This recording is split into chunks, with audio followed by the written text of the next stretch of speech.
What's up, y'all? It's Truth Tiger, and today I'm going to talk about how stress will make you sick. So, the thing is we have a very, physical, quote unquote, or quote unquote physical understanding when it comes to health and when it comes to medicine, and the idea that the way people talk to you or treat you or the way, a situation is could affect your health negatively, it's not really a popular idea, and it's an idea that the system is very hard against, but I believe it's true. I've seen it in my own life, and I'm not just talking about, like you're stressed out so you're not sleeping well. I'm just saying the stress itself.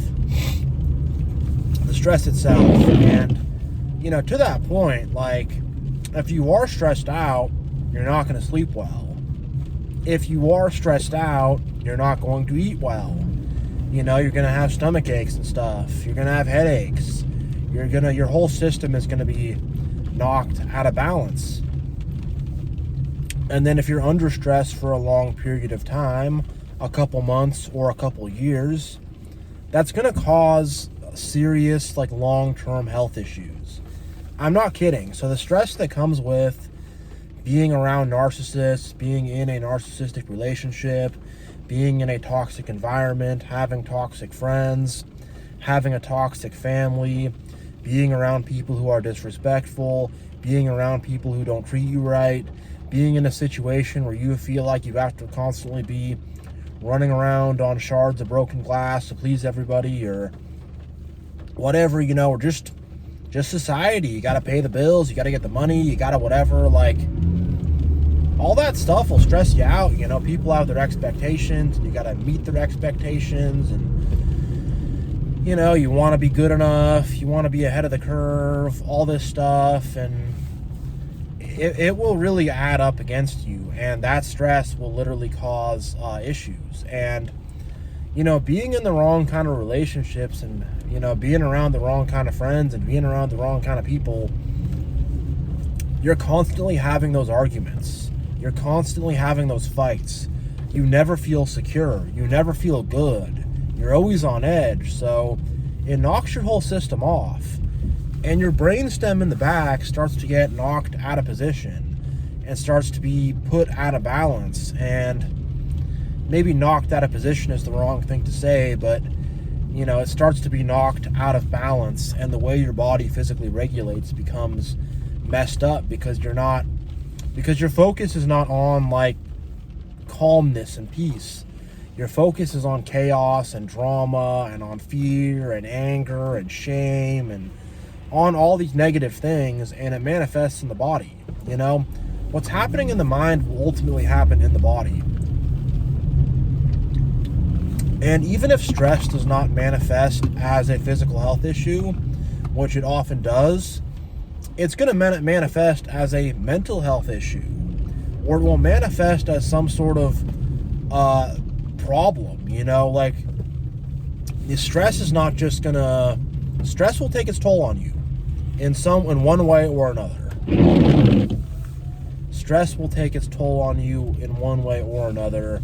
Something is going to be diminished out of you by all this stress. You're not going to be at your best when you're having to deal with all this stress, and you're having to be around all this drama, and you're having to be around all this bullcrap. And I'm serious about, like, actual bad diseases like cancer, multiple sclerosis, lupus, allergies. Like, I'm not even kidding. Like, there's so many things that will go bad. Ulcers. Like, there's so many things that will go bad just from people being under too much stress and dealing with too much drama. And the source of that drama is typically toxic people, or a toxic situation, or there's some type of a toxic situation that has some type of people behind it. Being not treated with respect, not, being at a point where you have a hard time setting boundaries, that'll cause stress too, but I think we really need to take a more holistic view of our health, because everything with health is physical. Exercise, eat healthy, and that's it. There's nothing about having good relationships and good friendships and a good purpose in life. There's nothing about any of that. That just gets glossed over. But the truth is like, I know this is the truth because I have had certain health issues come up due to stress. Asthma, celiac disease, Raynaud's disease. And when I have removed myself from the stressful environment and removed the stressful people out of my life, removed the narcissist, removed the toxic people, I start to slowly but surely feel better. These conditions are now not as bad anymore. These ailments and afflictions are starting to slowly but surely go away.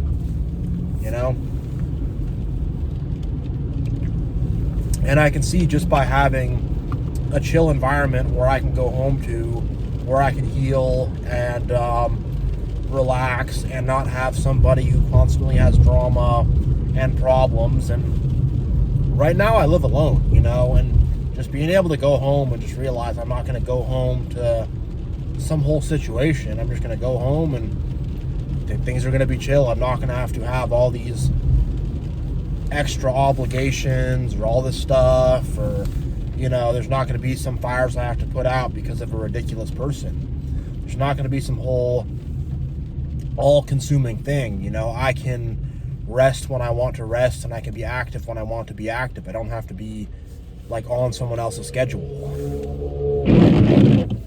My windshield wipers are loud. I know it's them. They kind of they make some noise. It's whatever. But yeah, like, I know that I have a place where I'm not, having to stress out all the time. And like, when you stress out all the time, your body is just not in proper alignment. Your body is just not going to be working properly because you're all stressed out. You have because these emotions, they go in your body, especially like repressed anger. Like, there's a lot of things that I have a lot of anger towards, but I've held it back so much from the time I've been like a little kid and stuff that, it's just like, I don't know how to express it. I don't know what it even is, but it's there, and I've had moments where I release it and it's just like, man, I did not know I was so angry at my own parents and angry at my dad and angry at my mom and stuff. But man, I am, and angry at society too, and it's just those things come back and you go, wow, I've actually got a lot of emotions I've held back, and that's really unhealthy, holding back your emotions. You need to have some control over your emotions, obviously, but to repress them and to deny them and to act like they don't exist and I'm not angry. Yeah, you are, and there's a lot of shame and fear and stuff that goes along with it too. For whatever reason, people can admit that they have fear.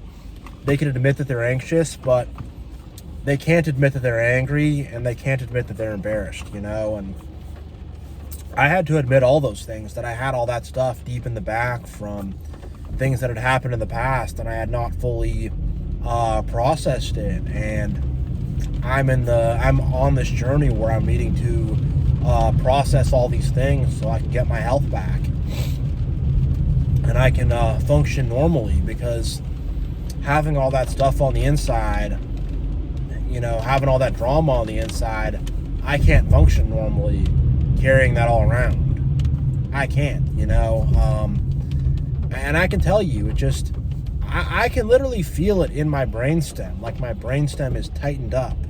It's very, very tight, and the things which should be loose are tight, because I meditate on these things, and I'm able to gain awareness of certain parts of my body and, stuff like that, my mind, my heart, my guts, whatever, and loosen that stuff up a little bit or figure out what's going on. And, let me tell you, just all this stuff you're holding in, it's making your chest tight, it's making your brainstem tight, it's making your throat tight.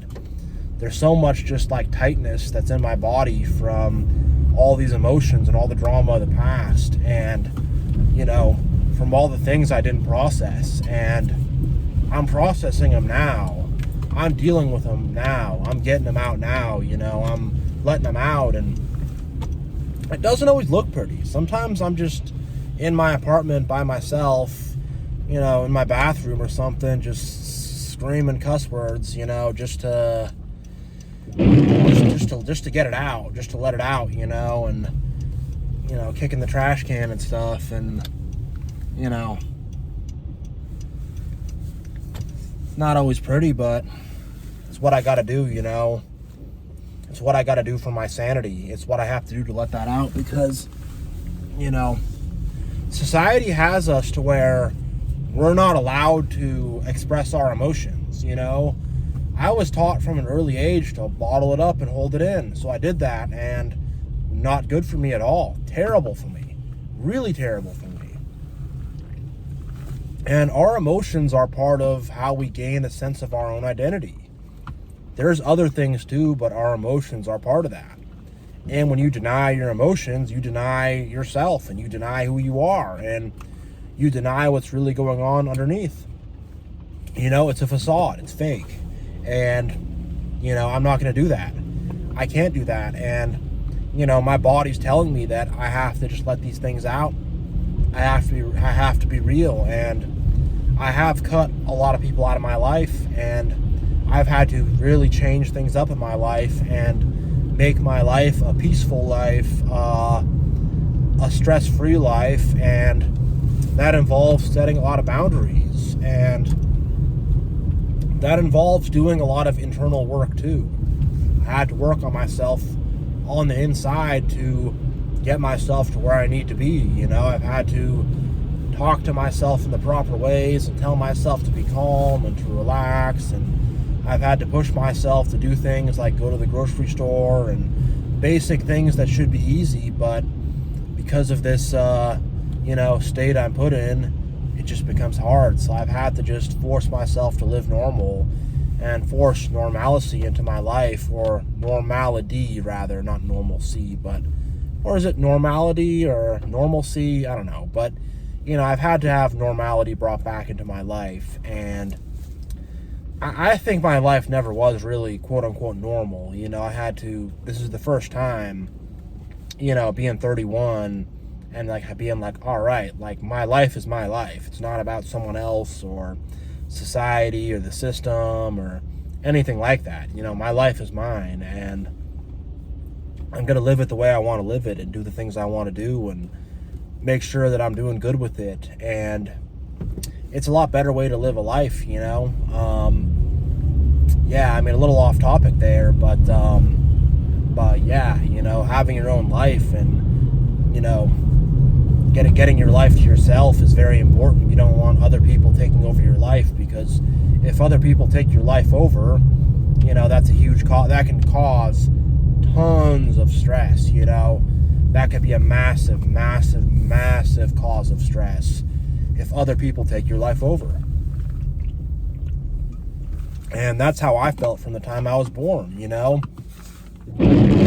it took a lot of awareness for me to realize what was going on, and for me to take control of my life and separate myself and make it into my own, so I have control over it. And I don't have to be constantly blown this way and blown that way by these groups of people and by these people and by this kind of stuff, and yeah, I'm gonna wrap this video up here, but stress causes physical illnesses. Stress will put your freaking brainstem out of whack. It'll give you high blood pressure, stress and drama. And then remember, what is the cause of stress? Most often it is toxic people. Or if it's not toxic people, it's some pressure you're putting on yourself. Or maybe you got something you got to do and you're up against the wall, your back's against the wall, and you got to do some stuff that's going to be hard. You got to get yourself in a better situation, whatever. But either way, I think the main cause of it though is toxic people, and that's been the main thing I found in my life, is cutting out toxic people. I'm a lot physically healthier, not just mentally, not just emotionally, but literally I am physically healthier not having these toxic people in my life. So, yeah, thank you all so much for watching. God bless you all. Much love to you all. Yeah, I really, really appreciate all of you. And yeah, Truth Tigers out.